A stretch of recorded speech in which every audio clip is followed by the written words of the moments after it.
Tantangan paling berat bagi orang marketing itu kan sebenarnya cari perhatian gitu ya. That's why makanya banyak banget orang marketing yang terlalu over cari perhatian. Kenapa cari perhatian? Karena itu tadi, kita harus dapetin perhatiannya audiens kita, konsumen kita supaya pesan yang kita mau sampein nyampe gitu ya.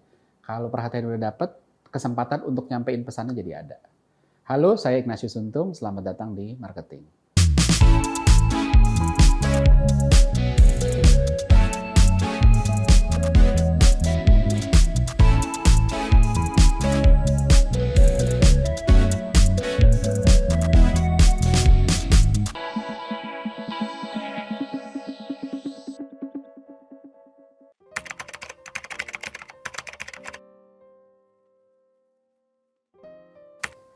Ada satu pepatah, nobody reads ads, advertising gitu ya. People read what interests them, sometimes it's an ad gitu ya. Jadi nggak ada yang mau baca iklan, nggak ada yang mau baca iklan gitu. Orang cuma mau baca atau mau ngelihat sesuatu yang menarik buat dia.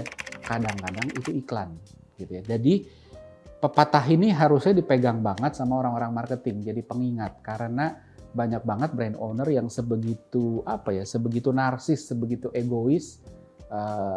Bukan egois secara negatif ya, tapi secara tidak sadar egois karena pesan-pesan iklannya itu selalu tentang brandnya mereka.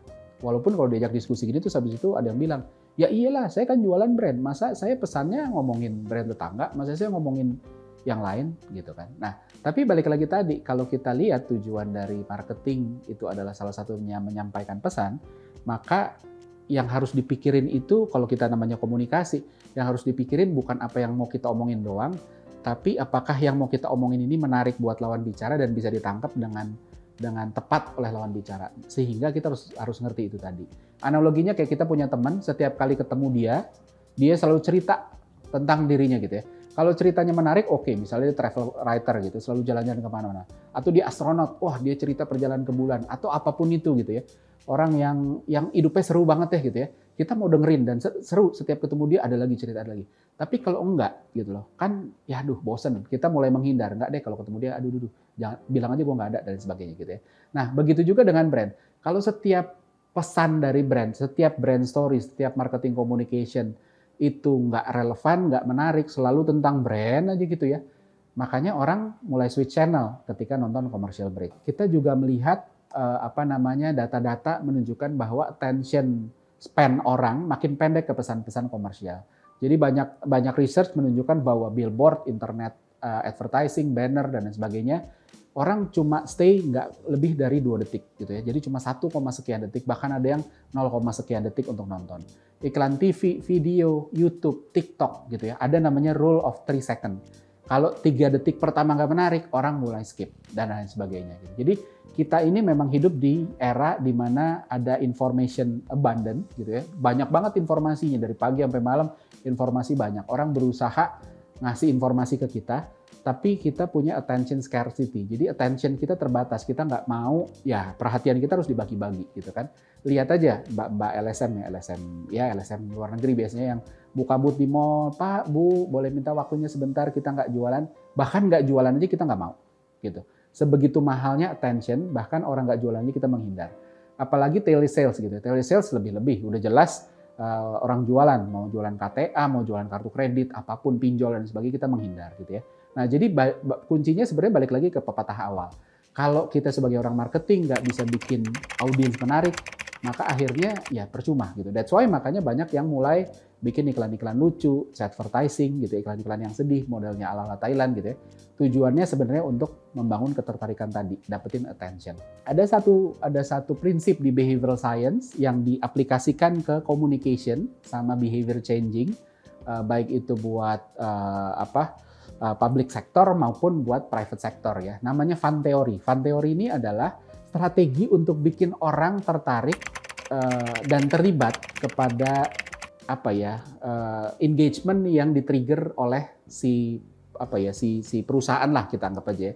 Tujuannya ngedorong orang untuk satu bisa aja ngikutin pesannya karena ini menarik gitu ya.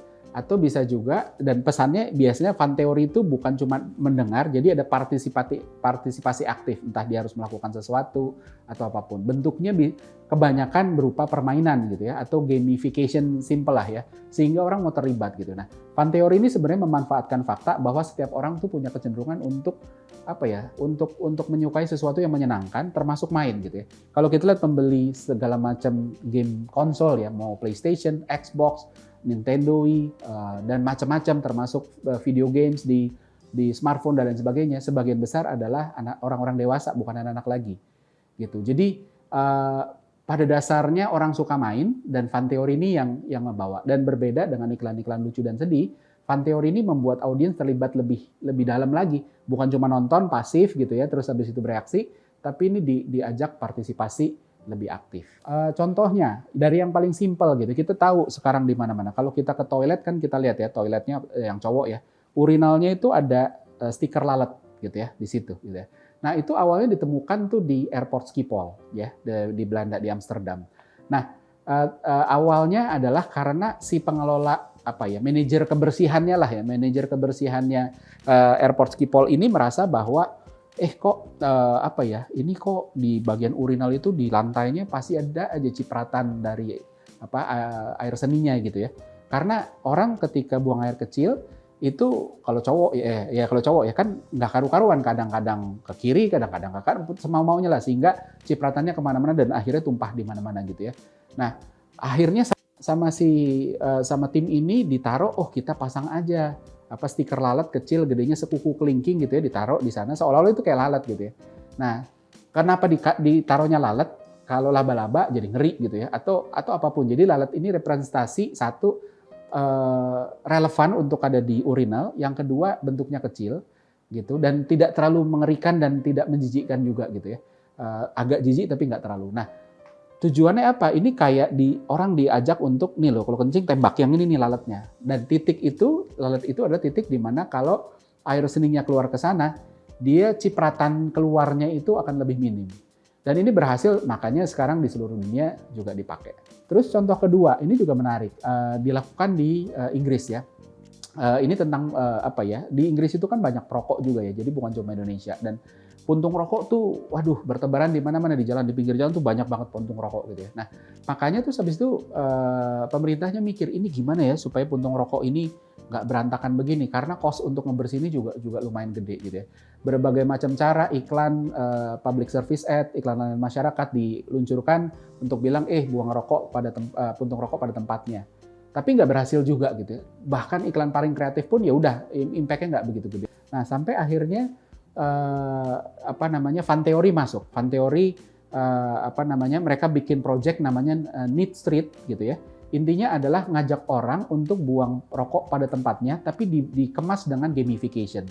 Jadi bentuknya adalah dia membuat satu buah tempat puntung rokok, ada bagian A, bagian B gitu ya.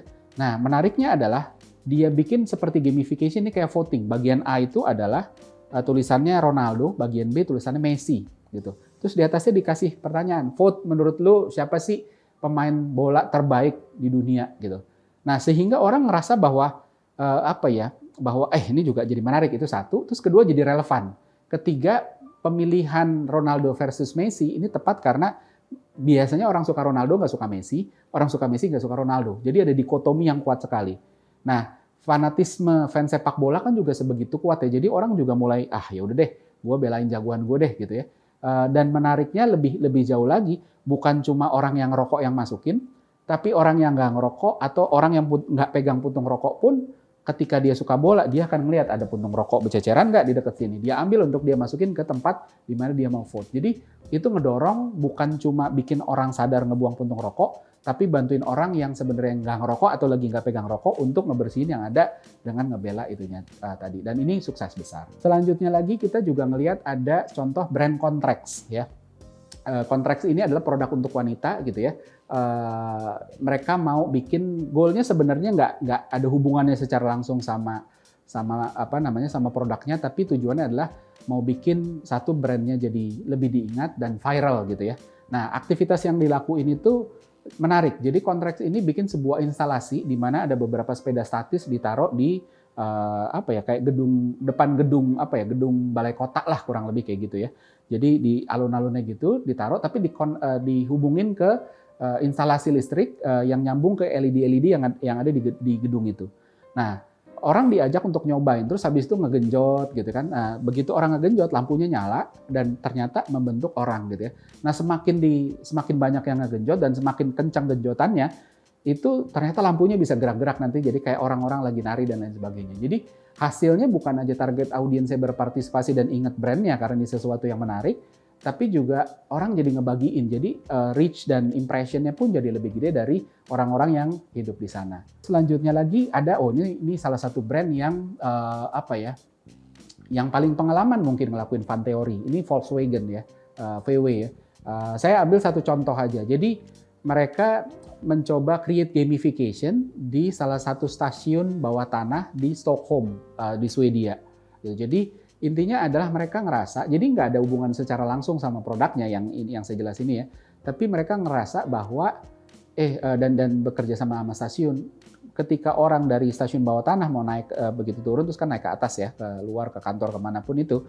Nah itu kebanyakan orang pakai eskalator, nggak pakai tangga manual gitu. Padahal apa namanya, ya tangga manualnya ada lebih gede gitu kan. Nah, sehingga eskalatornya numpuk gitu kan. Nah, jadi goalnya adalah gimana bikin orang mau naik tangga manual ini. Nah, si VW ini memodifikasi tangga-tangga ini menjadi seolah-olah kayak tuts piano. Jadi ketika diinjek dia bunyi dan nadanya benar-benar persis kayak piano.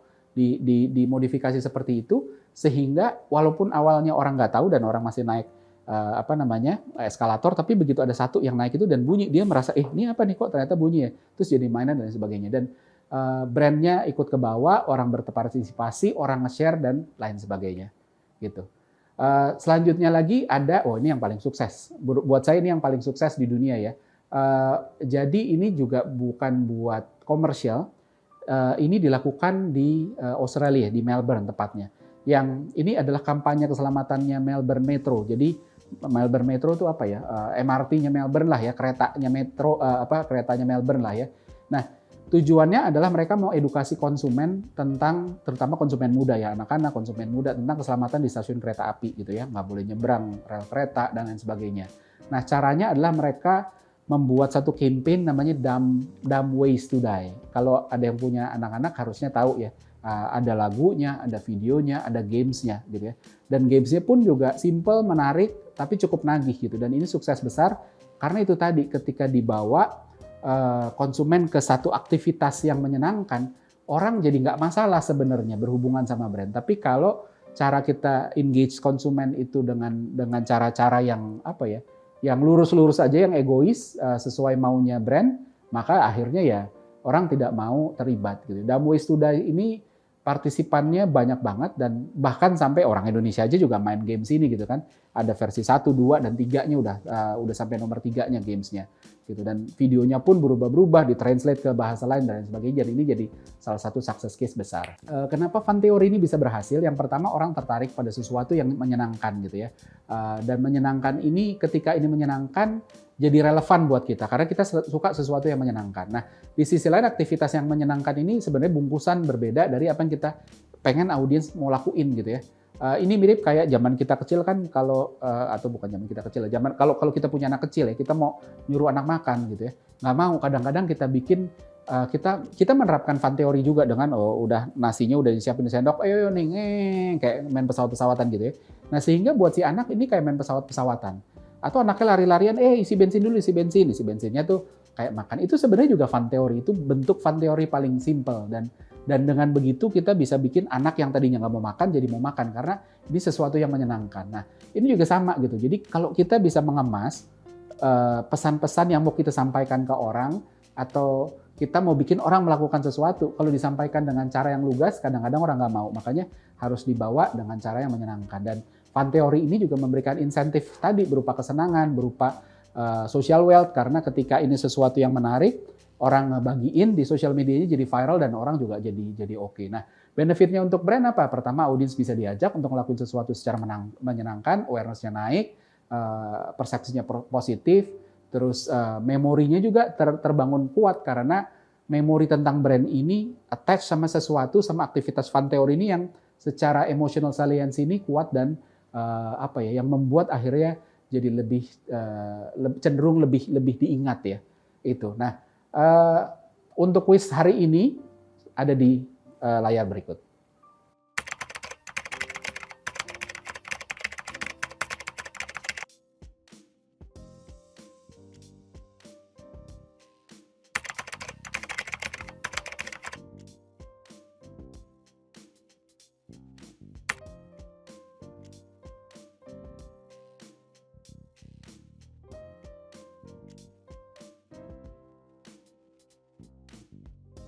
Pemenang kuis episode ini bisa dilihat di episode selanjutnya, jadi jangan kelewatan, tonton terus gitu kan, subscribe, like, komen supaya terus nanti didorong sama algoritmanya YouTube dan selalu saksikan marketing. Saya Ignatius Untung pamit undur diri.